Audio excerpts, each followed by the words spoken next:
Mesdames et messieurs, bonjour, c'est Baptiste, Facteur Geek. Vous allez bien? Tenez, j'ai de bonnes nouvelles à vous raconter au moins. Bah, ça changera des factures. Et aujourd'hui, on va lever les yeux au ciel. Faut faire gaffe quand même parce que c'est quand même la planète la plus proche du soleil, hein, donc attention quoi.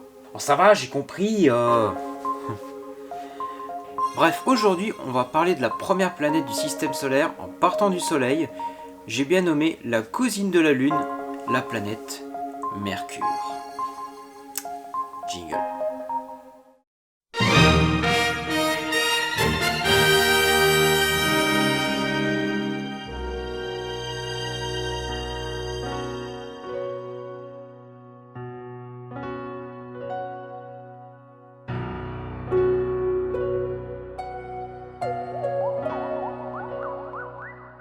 Alors, Mercure, par où commencer? Eh bien, Mercure est la planète la plus proche du Soleil. C'est également aussi la plus petite. C'est pas Pluton la plus petite planète? Alors attends.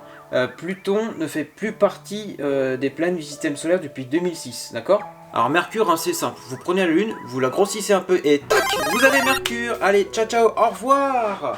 Il y a quand même des choses à dire sur cette planète, non? Mais oui, je plaisante, il y a des choses à dire sur cette petite planète. Alors Mercure tire son nom du messager des dieux dans la mythologie romaine, parce que déjà à l'époque, quand on observait le ciel, on s'apercevait qu'elle traversait le ciel très très vite. En effet, elle boucle son orbite autour du Soleil en seulement 3 mois, 88 jours terrestres pour être précis. Si elle est si rapide, c'est dû à sa distance au Soleil, car plus une planète orbite près d'un objet massif, ici le Soleil, plus il va vite du fait de la gravité solaire. Mercure orbite seulement à 59 millions de kilomètres. Pour comparer, la Terre orbite à 150 millions de kilomètres. C'est d'ailleurs cette distance-là qui sert de référence. On l'appelle UA, pour unité astronomique. Donc la Terre est à 1 UA du Soleil. D'accord? Si on calcule, ça veut dire que Mercure est à environ 0,39 UA du Soleil. Grosso merdo, un tiers de la Terre. Bien, du fait de sa distance rapprochée du Soleil, il se passe des trucs un peu weird sur Mercure. Déjà, l'inclinaison de Mercure est quasi nulle, 0,03 degrés. C'est rien du tout. C'est-à-dire que par rapport au plan de l'écliptique, l'écliptique, hein, c'est le plan où orbitent toutes les planètes du système solaire, bah en fait, elle est alignée. C'est plat. Je rappelle, la Terre est inclinée sur son axe à 23,4 degrés à peu près. Voilà, ce qui fait qu'il n'y a pas de saison à proprement parler. Encore faut-il une atmosphère pour avoir des saisons. Or c'est simple, sur Mercure, une atmosphère, il n'y en a pas. Enfin, si, mais elle est extrêmement ténue, hein, de l'ordre de 200 nanopascales. C'est que dalle quoi. À ce point-là, ça s'appelle pas une atmosphère, mais une exosphère. Ensuite, si on était à sa surface, le Soleil paraîtrait 2 à 3 fois plus gros dans le ciel et 7 fois plus brillante que sur Terre. Bah, tu m'étonnes, avec une température de plus de 420 degrés le jour, c'est simple, hein, t'es sur une immense plancha, tu brilles vite fait comme un vulgaire morceau de viande. Hein. Pour rien arranger, Mercure tourne très lentement sur son axe. En effet, sa période de rotation, donc c'est le fait qu'elle tourne sur elle-même, dure 2 mois. Ah ouais, oui, 2 mois. Donc ça veut dire qu'un jour mercurien, ça fait 1 mois. Grosso merdo. Ça c'est dû à sa distance très faible du Soleil. Parce qu'en général, plus une planète orbite près de son étoile, plus il a tendance à toujours lui montrer la même face. C'est ce qu'on appelle la rotation synchrone ou le verrouillage gravitationnel. C'est exactement ce qui se passe avec la Lune vis-à-vis de la Terre. Elle nous présente toujours la même face. Quand on l'observe dans le ciel, elle nous présente toujours la même face. Et si le jour est aussi long, bah la nuit il est tout autant. Hein. Là par contre, ça caille de ouf. La température descend jusqu'à moins 180 degrés. Par contre, l'avantage c'est que du fait qu'il n'y a pas d'atmosphère, ça veut dire que si on est du côté nuit de Mercure, ça veut dire qu'on aurait un ciel magnifique. Pas d'atmosphère, pas de pollution lumineuse. Ça serait le pied, non? Ça serait le pied, franchement. Bon, par contre, vous aurez quelques petits soucis, genre pas de combinaison pressurisée, vous seriez exposé aux radiations cosmiques, enfin bon, bref, voilà. Ah oui, et sans pollution lumineuse ou sans plein de satellites qui nous pèteraient les couilles. Bon, par contre, vu qu'il n'y a pas d'atmosphère sur Mercure, bah c'est simple, la moindre petite étoile filante, bah il n'y a pas d'étoiles filantes. Du coup, vu qu'il n'y a pas d'atmosphère sur Mercure, elle se le prend dans la gueule, le petit caillou. Le petit ou gros, hein, ça dépend. Comme la Lune en fait. D'ailleurs, si on devait y installer une éventuelle colonie, il faudrait plutôt se diriger vers les pôles. Oui, car au fond de quelques cratères qui ne sont jamais exposés au soleil, eh bah c'est simple, on a retrouvé des traces de glace, carrément. Par contre, ça caillerait toujours autant. Hein, bon. Au moins, on serait pas exposé à la lumière intense du soleil, quoi. Ah, les joies colonialistes des êtres humains. Bon, enfin là, mais sur Mercure, il n'y a personne, donc bon.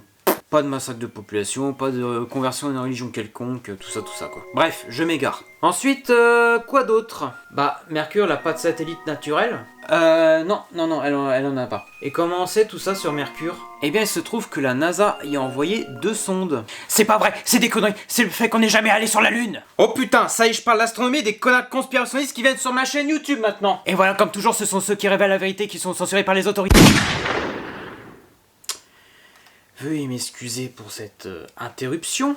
La première sonde à avoir visité la planète Mercure est la sonde Mariner 10 en 1974. Elle en a profité pour cartographier la planète à 45% environ, ce qui était déjà pas mal. Faut dire qu'elle a fait que la face exposée au soleil. Bah oui, la planète tourne très lentement sur elle-même. On en revient au problème évoqué tout à l'heure. La deuxième sonde est la sonde Messenger. Non, pas ça. Ça. Le nom Messenger, c'est pour Mercury Surface Space Environment Geochemistry and Ranging. Paye ton accent. Elle a été lancée le 3 août 2004 de Cap Canaveral en Floride à bord d'une fusée Boeing Delta II. Là, c'est simple, elle a pris le temps de faire le tour de la planète, de bien cartographier ce que Mariner 10 tantôt avait commencé déjà à faire pour compléter la cartographie. Voilà. Mais il y a aussi l'ESA, l'Agence Spatiale Européenne, qui a lancé la sonde Bepi Colombo. Non, pas Colombo, hein. Bepi Colombo, en partenariat avec la JAXA, l'agence spatiale japonaise. Bien, c'est bien beau tout ça, mais est-ce qu'on peut voir Mercure depuis la Terre? Eh bien oui, mais c'est ultra difficile dans le sens où elle orbite, vu qu'elle orbite très près du Soleil finalement, eh bah c'est assez difficile de l'observer sans se cramer les yeux, tout simplement, parce que vu qu'elle s'éloigne pas trop du Soleil, il faut attendre que le soleil soit couché pour pouvoir l'observer. Sinon, bah, game over pour un œil. Hein. Il arrive même que Mercure passe devant le soleil. C'est arrivé le 11 novembre 2019, dernièrement, et j'ai réussi à la photographier. Voici la photo. On appelle cela un transit. J'en ferai un tuto à l'avenir sur ma chaîne sur la partie photo si ça vous chante. Pour la petite parenthèse linguistique, en anglais, Mercure se dit Mercury. En japonais et en chinois, ça s'écrit comme ça. Ça veut dire littéralement l'astre de l'eau. En japonais, ça se prononce Suisei, et en chinois mandarin, ça se prononce Shoixing. Dans la culture populaire, on peut citer Sailor Mercure de Sailor Moon. D'ailleurs, c'était mon personnage préféré à l'époque quand j'y repense, vu qu'elle était bleue, parce que oui, bah, ma couleur préférée c'est le bleu. Voilà. Mercure, c'est aussi bien une station de métro à Lille qu'une chaîne d'hôtels. Les objets du système solaire ont des symboles. Pour Mercure, c'est ça. D'où ce que j'ai mis dans la miniature. Voilà. Le petit symbole à côté de Mercure, c'est son symbole. C'est le symbole de la planète Mercure. Voilà. Le nom Mercury, lui, me fait penser à la marque d'automobile américaine, avec la fameuse Mercury Cougar. Rien à voir avec une femme cougar, hein. Voilà, c'était tout ce que j'avais à dire à propos de la petite planète Mercure. En fait, bah, j'ai fait de mon mieux parce qu'il n'y a pas grand chose à dire sur cette planète morte aux allures de double face. J'ai fait de mon mieux. N'hésitez pas à mettre un petit pouce bleu si vous avez aimé la vidéo, à vous abonner, à activer la petite cloche pour ne pas louper mes futures vidéos, et surtout, partagez cette vidéo si vous avez apprécié. C'est très important. C'était Baptiste Chaikupa pour vous servir. Alors voyure.